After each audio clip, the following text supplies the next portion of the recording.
Hi, I'm David from Arcjet.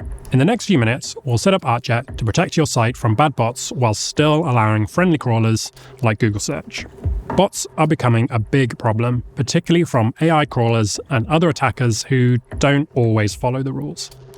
Arcjet works with all JavaScript frameworks, but in this video, I'll be showing you how to protect a Next.js site. There's a link to the code in the video description. First, we need to sign up for a free Arcjet account from arcjet.com.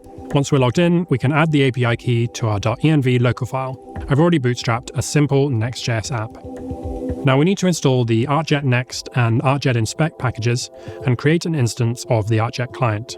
We recommend initializing the instance once and reusing it across your whole application to get the best performance. But in this case, I'm setting it up directly in the Next.js middleware.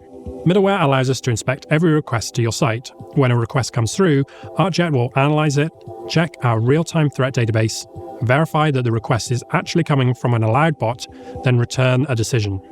Here, we're going to allow both a category of all search engines as well as OpenAI specifically. This will allow crawlers from Google, Bing, and others to visit and index your site. I'm also including the preview category, so those nice link previews show up properly in Slack, Discord, iMessage, and so on.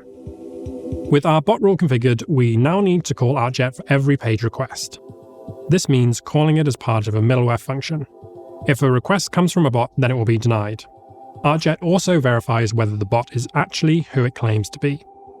This prevents bad bots pretending to be Google, Bing, OpenAI, and others. Let's try it out in the browser. Loading the page shows that everything looks good. If we then inspect the request and instead try to send it via curl in our terminal, Arcjet detects this as a disallowed bot and blocks the request. The result is also reported in your Arcjet dashboard analytics, but the request body never leaves your server. But what if we change the user agent to pretend to be one of our allowed bots? Let's try this out by changing curl's user agent to pretend to be Googlebot. Arcjet has detected this. We verify bots to ensure that the request is actually coming from who it claims to be. Even if we can't verify the request, Arcjet uses other signals behind the scenes to predict whether this is a bot or not. But you have complete control about what you do with each request because everything is integrated into your code. Now our whole site is protected from bots.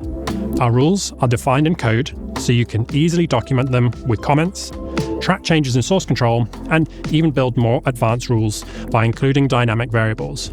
That's a topic for another video. So that's it. Arcjet bot detection in just a few minutes. Head to the docs for more details, and if you have any questions, join us on Discord.